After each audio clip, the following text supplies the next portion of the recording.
ये अयोग्य है। पूर्व में दो बार भारत के प्रधानमंत्रियों ने हमारे शंकराचार्यों के आगे प्रतिज्ञा की थी कि हम लोग गो हत्या बंदी कानून लाएंगे, लेकिन आज तक नहीं हुआ है।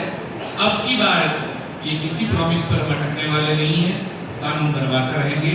और कौन सी अड़चने हैं सिद्धि विद्या जी हमारे सामने प्रस्तुत करेंगे।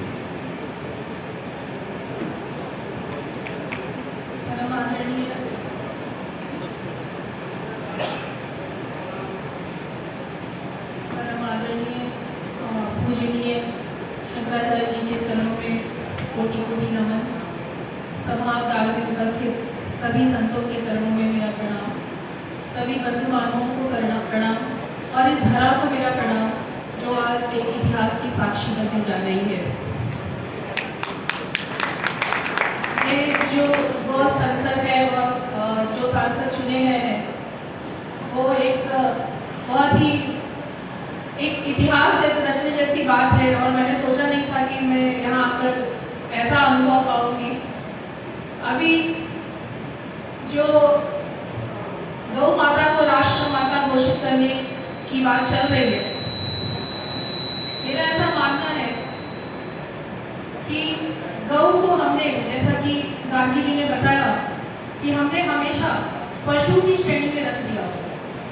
अगर हमने उसको पशु की श्रेणी में ना रखकर अपनी आस्था से जुड़ा होता तो आज 75-80 सालों के बाद अपने ही देश में हमें इस मंच से ये मांग न उठानी पड़ती। तो जो गाय है हमारे समाज में, ये जो गाय की हत्या है ये करीब करीब 1000 BC के आसपास शुरू हुई। मैं इसलिए रख रही हूँ कि इस तथ्य को समझना आवश्यक है कि अड़चन कहाँ पर है। 1000 BC के आसपास ये गौ हत्या शुरू हुई जब हमारे यहाँ पे बाहरी लोगों ने आक्रमण किए। जो मुसलमान थे या मुगल थे, जहाँ से आए थे वहाँ पे गाय खाने की कोई प्रथा नहीं थी। उनके यहाँ भेड़ बकरियाँ होते थे, ऊँट होते थे जो खाते थे।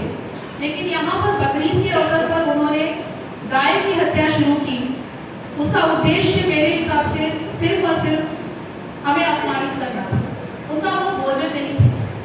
लेकिन मुख्य समस्या तब शुरू हो गई जब हमारे यहाँ ब्रिटिश आए। ब्रिटिश आए तो उनकी गाय का मांस खाने की उनकी प्रथा 2000 साल पुरानी थी। उनके यहाँ जो ब्रिटिश गाय होती है वो खाते थे। जब यहाँ आए तो उनको अपने सैनिकों के भोजन की व्यवस्था करनी थी। उनको यहाँ गाय प्रचुर मात्रा में मिली और उन्होंने गायों का वध शुरू किया। उसके लिए उन्होंने बड़े बड़े शहरों में कत्ल खाने बनवाए। कलकत्ता में, मद्रास में, बम्बई में कत्ल खाने खुल गए। और जो हमारे भाई बंधु जो मुसलमान बन गए थे या अन्य धर्मों में चले गए थे, उन्हीं लोगों से गाय काटने का कार्यक्रम होने लगा। गांधी जी ने एक बार किसी भाषण में बताया था कि शायद मुजफ्फरपुर में वो भाषण दे रहे थे, तो बताया था कि अंग्रेजों मुगलों के समय में या जब ब्रिटिश के पहले जो 30-40 हज़ार गाय साल में कटती थी, अब वो बढ़ते बढ़ते प्रतिदिन 30,000 कटने लगी। तो उनके भोजन की व्यवस्था होने लगी। लेकिन उस समय समाज में ये सोचने की बात नहीं थी कि कभी गौ हत्या प्रतिबंध पर एक ऐसा दिन आएगा कि हमको कानून बनाना पड़ेगा, क्योंकि गौ हत्या की बात पूरे समाज में कहीं भी एक्सेप्टेंस नहीं था इस चीज का। और पूरा समाज उद्वेलित था। इवन मुगलों के बारे में भी कि आप बाहर से आए हैं, हमारी माँ को आप कैसे मार सकते हैं। इसीलिए ये रेफरेंस आता है कई जगह पर कि इस मुगल शासक ने या हैदर अली ने, बहुत से वक्ताओं ने ये बात कही, मैं सुन रही थी कि उन्होंने गौ हत्या पर प्रतिबंध लगाया। तो उनकी कोई आस्था का मैटर नहीं था, वो उनकी राजनीतिक उनकी आवश्यकता थी, क्योंकि समाज हमारा बिल्कुल भी किसी भी हालत में ये मानने को तैयार नहीं था कि आप मेरी माँ की हत्या कर सकते हैं। लेकिन जब ब्रिटिश आए तो उन्होंने, वो बड़े धूर्त थे, उन्होंने जो हमारी सोचने की जो पद्धति थी उसको ही बदल डाला। उन्होंने धीरे धीरे हमारे शास्त्रों का, हमारे वेदों का गलत व्याख्यान करके, उनका गलत ट्रांसलेशन करके हमें ये धीरे धीरे हमारे दिमाग में बिठाया कि गौ हत्या तो पहले भी होती थी, वेदों के समय भी होती थी। आज भी अगर आप गूगल करेंगे तो हमारे बच्चे गूगल करके यही पढ़ते हैं कि वेदों के वैदिक युग में भी गाय की बलि दी जाती थी, ब्राह्मण भी मांस का भक्षण करते थे। तो उन्होंने धीरे धीरे इस चीज को स्वीकृति देनी शुरू की समाज में कि आप गाय का मांस खा सकते हैं। ऐसी कोई बहुत बड़ी बात नहीं हो गई। लेकिन फिर भी उस समय भी हमारा समाज इस बात को मानने को तैयार नहीं था। आप कि जब हमारा स्वराज आंदोलन चल रहा था, तो उस समय के सभी बड़े नेताओं ने, चाहे वो गांधी जी हो, बाल गंगाधर तिलक हो, लाला लाजपत राय हो, पंडित मदन मोहन मालवीय, पुरुषोत्तम नाथ टंडन, सभी ने एक स्वर में इस बात की घोषणा की थी कि जिस दिन स्वराज आएगा उस दिन भारत में संपूर्ण गौ हत्या प्रतिबंध होगा। स्वराज आया, 1947 में हम स्वतंत्र हो गए, लेकिन जो अंग्रेज थे उन्होंने 1944 में, ये बात आप ध्यान से सुनिए कि हमारी अड़चन कहाँ है, 1944 में उन्होंने कानून बनाया, क्योंकि उस समय भी तमाम विद्रोह हो रहे थे, बहुत बड़े बड़े आंदोलन हुए, और जिसको अंग्रेजों ने हमेशा फूट डाल करके लोगों के अंदर उस विद्रोह को कुचल दिया है। तो 1944 में उन्होंने कानून बनाया, और वो कानून ऐसा बनाया कि अब गाय की हत्या हो सकती है, लेकिन उन गायों की हत्या होगी जो अब उपयोगी नहीं रहती, जैसे कि जो गाय दूध नहीं देती या जो बैल अब काम करने लायक नहीं है। तो ये जो 1944 था, ये हमारा एक टर्निंग पॉइंट था। यहाँ पे गायों की जो आस्था की दृष्टि से हम देखते थे, अब वो उपयोगिता की दृष्टि पर आ गया, पूरा का पूरा टर्न हो गया। हमने कभी गौ हत्या के बारे में ये बात नहीं की कि गाय का दूध उपयोगी है या गोबर उपयोगी है, इसलिए हमें गौ हत्या प्रतिबंध चाहिए। हम हमेशा कहते थे कि ये हमारी आस्था का प्रतीक है, जैसा गांधी जी ने बताया, इसलिए गौ हत्या प्रतिबंध होना चाहिए। लेकिन 1944 में जो कानून आया, उसमें लिखा था कि जो आप वैसी गायों को काट सकते हैं, वैसे बैल को काट सकते हैं जो अब अनुपयोगी हो गए हैं खेती के लिए, या दूध नहीं देते, या छोटे बच्चे हैं। तो हमारी पूरी की पूरी फिलॉसफी अब आस्था से यूटिलिटी पे आ गई, और उस समय से आज तक हम इसी बात में उलझे पड़े हैं कि हम गाय को उपयोगी साबित करते होते हैं। हर मंच से मैं बात सुनती हूँ कि गाय का गोबर बहुत उपयोगी है, गाय का मूत्र बहुत उपयोगी है, गाय से ये होता है, गाय से खेती अच्छी होती है। लेकिन मैं कहती हूँ, मुझे इस प्रश्न में जाना ही क्यों है, गाय उपयोगी है या गाय उपयोगी नहीं है, ये हमें आपसे नहीं जानना, हमारे शास्त्र ने हमें बताया है। हमारा सिर्फ एक उद्देश्य है कि ये हमारी आस्था का प्रतीक है, इसलिए गाय की हत्या नहीं होनी चाहिए। इस विषय पर मैं मुसलमानों की एक तरह से तारीफ करूं, क्योंकि उनके धर्म में अगर ऐसा कहा गया है कि आप सूअर आपके यहाँ घृणित है, तो वो कभी भी ये प्रश्न कहीं नहीं उठने देते कि हम सूअर का मांस इसलिए नहीं खाते हैं क्योंकि वो हेल्थ उसका रिलेटेड कोई इश्यूज है, या सूअर से हमको ये प्रॉब्लम है। They never get into this kind of question. वो सिंपल बात करते हैं, सूअर का हमारे धर्म में उसको नहीं माना गया है, तो हम उस पर कोई चर्चा नहीं करें। आप देखिए, जो हलाल सर्टिफिकेशन का 3 ट्रिलियन की इकोनॉमी जो मुसलमानों ने बना ली है, वो इसी हलाल में बना दी है कि उससे सूअर से रिलेटेड कोई चीज़ नहीं मिली। उन्होंने अपना एकदम सिंपल लाइन रखा है, तो उसी तरह हमारा लाइन भी एकदम सरल होना चाहिए।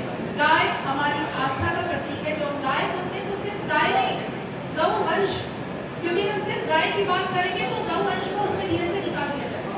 तो गाय यानी गौवंश हमारे आस्था का प्रतीक है, और इस पर हम यूटिलिटी थियरी नहीं लगने देंगे।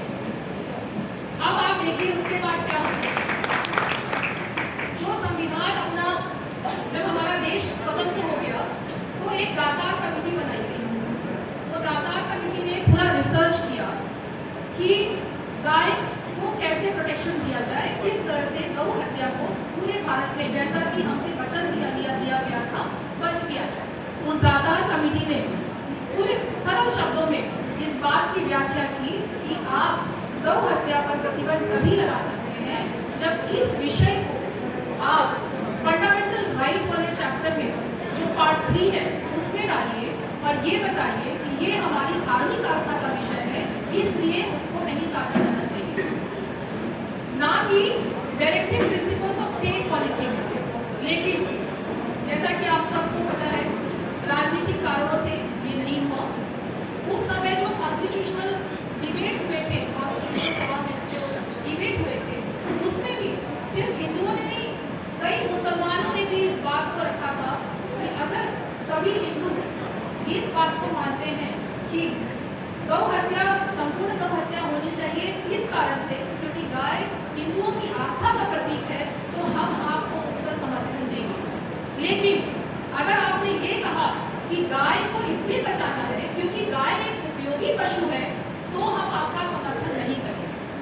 लेकिन हमारे नेताओं ने, जिनके अंदर इच्छा शक्ति नहीं थी, किन कारणों से नहीं थी मैं उसमें नहीं जाऊंगी, इस बात को स्वीकार नहीं किया और अंततः जो गाय है, गाय का जो विषय है, उसको directive principles of state policy मतलब राज्य के नीति निर्देशक तत्वों वाले चैप्टर 4 में डाल दिया।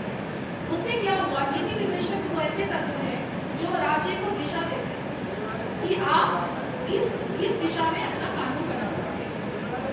अब हर राज्य के पास उस विषय पर कानून बनाने का अधिकार है। अब हर राज्य अपने अपने तरीके से उस विषय पर कानून बनाएगा और ये सारी समस्या इसीलिए क्योंकि जब महाराष्ट्र में कानून बनता है कि गौ हत्या प्रतिबंध है तो कर्नाटक में वो कानून नहीं है, तो हमारी महाराष्ट्र की गाय कर्नाटक के बॉर्डर पे जाकर काट दी जाती है। और जब ना कि अब हमारे 28 राज्य हैं, 28 में से 18 राज्य जो हैं उसमें गौ हत्या प्रतिबंध या तो संपूर्ण है या आंशिक है और जो बाकी जो लक्षद्वीप है केंद्र शासित राज्य वहां पर भी गौ हत्या प्रतिबंध का कोई कानून नहीं।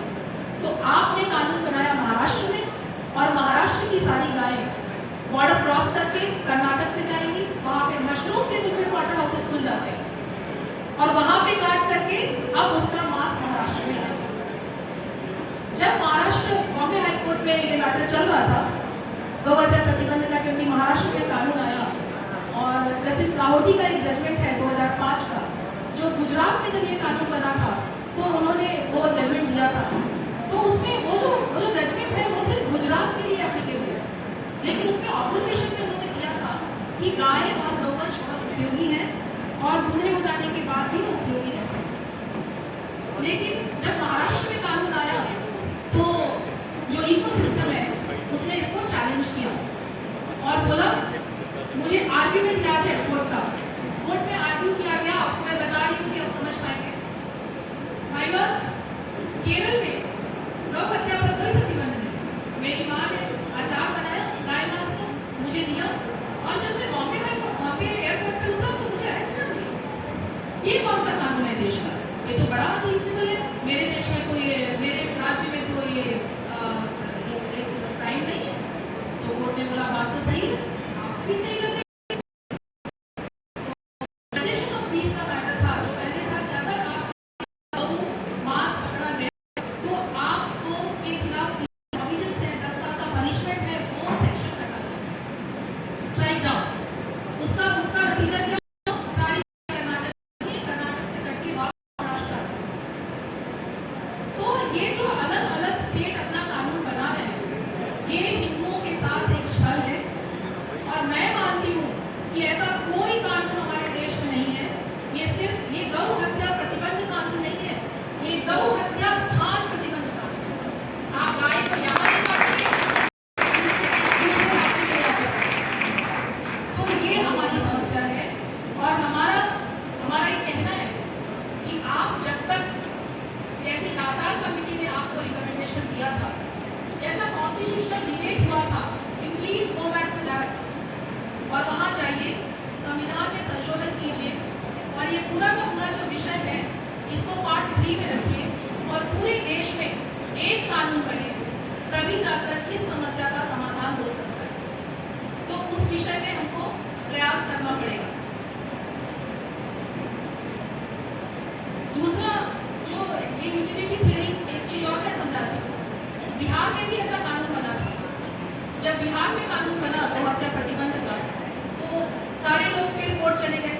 सुप्रीम कोर्ट ने बोला कि नहीं, जो ये कानून है वो सही है, लेकिन जो अनुपयोगी पशु हैं उनको काटना पब्लिक इंटरेस्ट है। तो ये जो थियरी वाला वो अब सुप्रीम कोर्ट ने उस पर मुहर लगाई। जस्टिस लाहौटी ने जो 2005 में जजमेंट दिया, उसमें सुप्रीम कोर्ट ने बोला कि नहीं 16 साल के बाद भी उपयोगी है, लेकिन थियरी वाली उपयोगिता वाली चल रही है। अब जब महाराष्ट्र मैटर आया, मैं महाराष्ट्र का मैटर देख रही हूँ, महाराष्ट्र के मैटर में जब सुप्रीम कोर्ट गए तो हमने बताया कि जस्टिस लाहौटी के जजमेंट में ये बोला गया। तो इन्होंने क्या किया, जो गुजरात के जब कोर्ट केस चल रहा था तो एक रिपोर्ट लगाई थी गुजरात कोर्ट में, गुजरात स्टेट ने रिसर्च किया था और बताया था कि 16 साल से ऊपर के बैल ही बड़े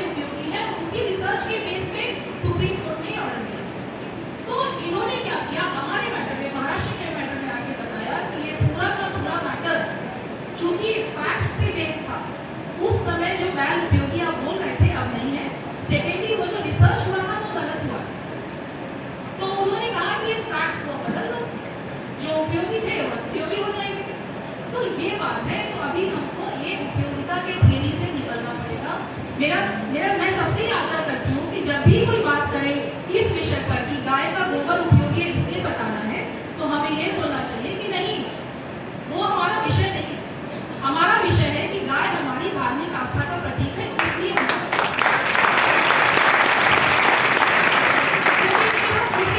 उसी में घूम फिर के रह जाते हैं। जैसे मुसलमानों ने अपनी रेखा सीधी रखी है, हमको भी अपनी रेखा सीधी रखनी है। इससे आगे मुझे बात नहीं करनी। सेकेंडली, और क्यों उपयोगी है वो हमारे शास्त्रों ने बताया है, वो गांधी जी ने उल्लेख कर दिया है, उसने हमको नहीं जाना दूसरों के साथ।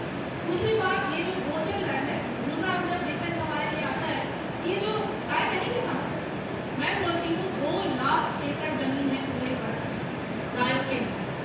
वो 2 लाख एकड़ जमीन के लिए सुप्रीम कोर्ट ने ऑलरेडी ऑर्डर्स पास किए हुए हैं। सारे चीफ सेक्रेटरीज को animal welfare board of India ने लिखा हुआ है कि आप उसको खाली करवाइए। सुप्रीम कोर्ट ने अभी तक डिस्कस ऑफ नहीं किया है कि कोर्ट आके लोग कंप्लायंस रिपोर्ट लगाएंगे, लेकिन वो हो नहीं रहा। तो गायों के लिए जमीन भी है, सिर्फ इच्छा शक्ति नहीं है अभी तक। तो आज इस मंच से जो ज्योति आगे बढ़ने वाली है, मुझे आशा है कि हम लोग डेफिनेटली कुछ न कुछ महाराज श्री के नेतृत्व में इस बात का कोई ना कोई सोल्यूशन अब आएगा। इसी के साथ मैं अपनी वाणी को विराम देती हूँ। आप सभी का बहुत बहुत धन्यवाद। सिद्ध विद्या जी ने सिद्ध कर दिया किस प्रकार से हमें गोमती विद्या को आगे बढ़ाना है।